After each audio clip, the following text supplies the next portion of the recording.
नमस्कार, सनातन पॉडकास्ट में आपका स्वागत है। आज के इस वीडियो में हम योग वशिष्ठ का प्रथम अध्याय शुरू करने जा रहे हैं। यह संसार प्रवाह क्या सुखदायक है? यहाँ पर प्राणी मरने के लिए उत्पन्न होता है और उत्पन्न होने के लिए ही मरता है। वैराग्य प्रकरण अध्याय 1 कथा प्रसंग। सृष्टि के आरंभ में संपूर्ण भूत जिनसे प्रकट होकर प्रतीति के विषय होते हैं, स्थिति काल में जिनमें स्थित होते हैं और प्रलय काल में जिनमें लीन हो जाते हैं, उन सत्य स्वरूप परमात्मा को नमस्कार है। ज्ञाता ज्ञान और ज्ञेय, दृष्टा दर्शन और दृश्य तथा कर्ता कारण और क्रिया, इन सब का जिनसे ही आविर्भाव होता है, उन ज्ञान स्वरूप परमात्मा को नमस्कार है। जिनसे स्वर्ग और भूतल आदि सभी लोकों में आनंद रूपी जल के कण स्फुरित होते हैं, प्राणियों के अनुभव में आते हैं तथा जो समस्त प्राणियों के जीवन आधार है, उन पूर्ण चिन्मय आनंद के महासागर रूप पर ब्रह्म परमात्मा को नमस्कार है। पूर्व काल में एक समय सुतीक्ष्ण नामक ब्राह्मण के मन में यह संशय उत्पन्न हुआ कि मोक्ष का साधन कर्म है या ज्ञान अथवा दोनों ही है। इस शंका के समाधान के लिए महर्षि अगस्त्य के आश्रम में गया और उनसे इसका समाधान पूछा। अगस्त्य ने कहा, ब्राह्मण, जैसे दोनों ही पंखों से पक्षियों का आकाश में उड़ना संभव होता है, उसी प्रकार ज्ञान और निष्काम कर्म दोनों से ही परम पद की प्राप्ति होती है। इस विषय में एक प्राचीन इतिहास है जिसका मैं तुम्हारे समक्ष वर्णन करता हूँ। प्राचीन काल में कारुण्य नाम का एक प्रसिद्ध ब्राह्मण था, जो वेद वेदांगों में पारंगत होने पर भी शास्त्रोक्त कर्मों का परित्याग करके चुपचाप बैठा रहता था।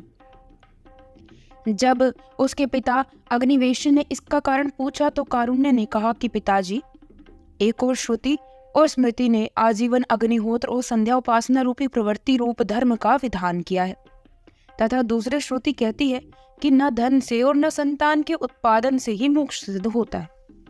मुख्य यतियों ने एकमात्र त्याग से ही अमृत रूप मोक्ष का अनुभव किया है। इस संशय में पढ़कर मैं कर्म की ओर से उदासीन हो गया हूँ। यह सुनकर अग्निवेश बोले, बेटा, मैं तुमसे एक कथा कहता हूँ, उसे सुनो तथा उसका संपूर्ण तात्पर्य समझ लेने के पश्चात तुम्हारी जैसी इच्छा हो वैसा करना। देवलोक के सरोजिनी नाम की एक प्रसिद्ध स्त्री हिमालय के शिखर पर बैठी थी। उसी समय उसने अंतरिक्ष में इंद्र के एक दूत को जाते देखा। उसने उस दूत से कहा कि तुम कहाँ जाते हो? दूत के वहां आने का कारण पूछा तो देवदूत ने कहा, धर्मात्मा, राजा अरिष्टनेमि अपने पुत्र को राज्य देकर स्वयं वितराग हो गए हैं, तपस्या के लिए वन में चले गए हैं और गंधमादन पर्वत पर वे तपस्या कर रहे हैं। देवराज इंद्र ने यह विमान देकर मुझे भेजा है कि तुम राजा अरिष्टनेमि को इस विमान पर चढ़ाकर स्वर्ग का सुख भोगने के लिए अमरावती नगरी ले आओ। देवराज इंद्र की आज्ञा पाकर मैं अरिष्टनेमि के आश्रम पर गया और उन्होंने इंद्र की आज्ञा कह सुनाई। मेरी बात सुनकर अरिष्टनेमि ने पूछा कि स्वर्ग में कौन कौन से गुण हैं और कौन कौन से दोष हैं, आप उनका स्पष्ट वर्णन कीजिए, फिर मेरी जैसी रुचि होगी मैं वैसा करूंगा।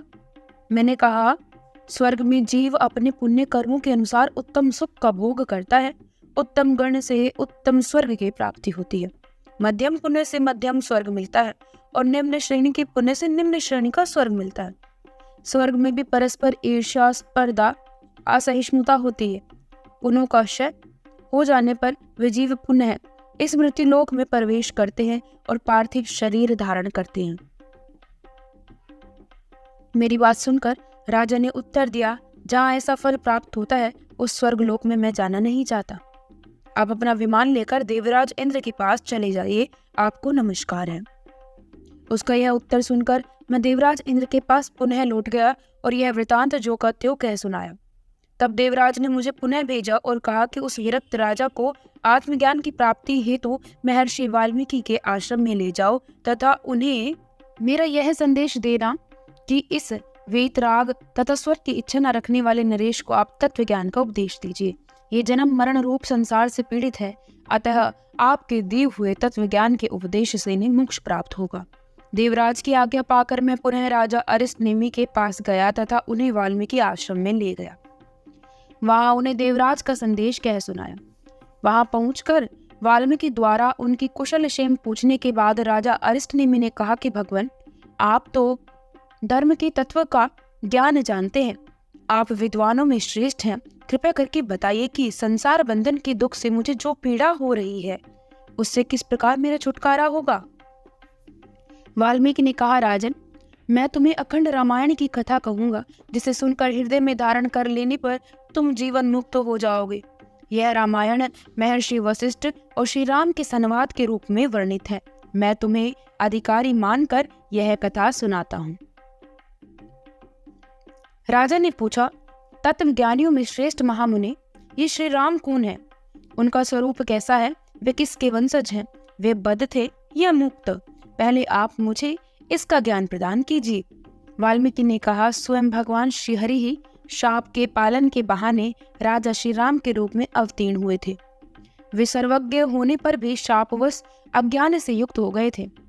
एक बार भगवान विष्णु वैकुंठ से ब्रह्मलोक गए, जहाँ ब्रह्मा जी के मानस पुत्र सनत कुमार, जो सर्वथा निष्काम थे, भी उपस्थित थे। ब्रह्मा जी तथा उस सत्यलोक में निवास करने वाले अन्य महात्माओं ने उनका पूजन किया, किंतु सनत कुमार चुपचाप बैठे रहे। तब भगवान विष्णु ने उन्हें कहा, सनत कुमार, तुम अपने को निष्काम समझकर अहंकारी हो गए हो, अतः तुम सरजन्मा कुमार के नाम से दूसरा शरीर धारण करो। यह सुनकर सनत कुमार ने भी भगवान विष्णु को शाप दे दिया कि देवेश्वर, आप भी अपनी सर्वज्ञता को कुछ काल के लिए भूलकर अज्ञानी जीव के समान हो जाएंगे। साथ ही महर्षि भृगु ने भी शाप दे दिया कि विष्णु, आपको भी कुछ काल के लिए अपनी पत्नी के वियोग का कष्ट सहन करना पड़ेगा, क्योंकि मेरी पत्नी आपके चक्र से मारी गई थी।